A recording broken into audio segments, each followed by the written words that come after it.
Jansangram news, बातमीची सत्यता हीच आमची ओळख। 46,50,000चा सायबर व्यवहाराचा वध्यात उलगडा। वध्यात सायबर फसवणूक प्रकरणी म्युल खात्याचा पर्दाफाश। सायबर फसवणुकीसाठी म्युल खाते आरोपीवर गुन्हा दाखल। वर्धा जिल्ह्यात सायबर फसवणुकीच्या मोठ्या प्रकरणाचा पर्दाफाश झालाय। सायबर गुन्ह्यात वापरण्यात आलेल्या कथित म्युल अकाउंट प्रकरणी एका आरोपी विरुद्ध गुन्हा दाखल करण्यात आला असून पोलीस या प्रकरणाचा सखोल तपास करत आहेत। सायबर पोलिसांनी दिलेल्या माहितीनुसार आरोपी दानिश रहमान सय्यद राहणार मसाळा वर्धा यांना आपल्या नावाने बँक ऑफ बडोदा येथे 4 मार्च ते 30 मार्च 2026 या कालावधीमध्ये कथितपणे एक म्युल खाते उघडले। तपासण्यादरम्यान या खात्यामध्ये भारतभरातील सायबर फसवणुकीतून मिळालेले सुमारे 46,50,005 रुपये इतकी रक्कम जमा झाल्याचं समोर आलंय।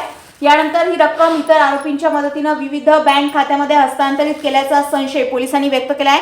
म्युल खातेधारकांच्या चौकशीत ही माहिती समोर आल्यानंतर फिर्यादीच्या लेखी तक्रारीवरून 23 जुलै 2026 रोजी सायबर पोलीस स्टेशन वर्धा येथे संबंधित गुन्हे नोंद करण्यात आले।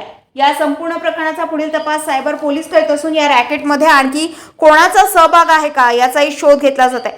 सायबर फसवणुकीसाठी वापरल्या जाणाऱ्या म्युल खात्यांविरोधात पोलिसांनी कारवाईचा वेग वाढवले। या प्रकरणात पुढे आणखी धक्कादायक माहिती समोर येण्याची शक्यता व्यक्त केली जात आहे। पलाश उमाटे, जनसंग्राम न्यूज, वर्धा।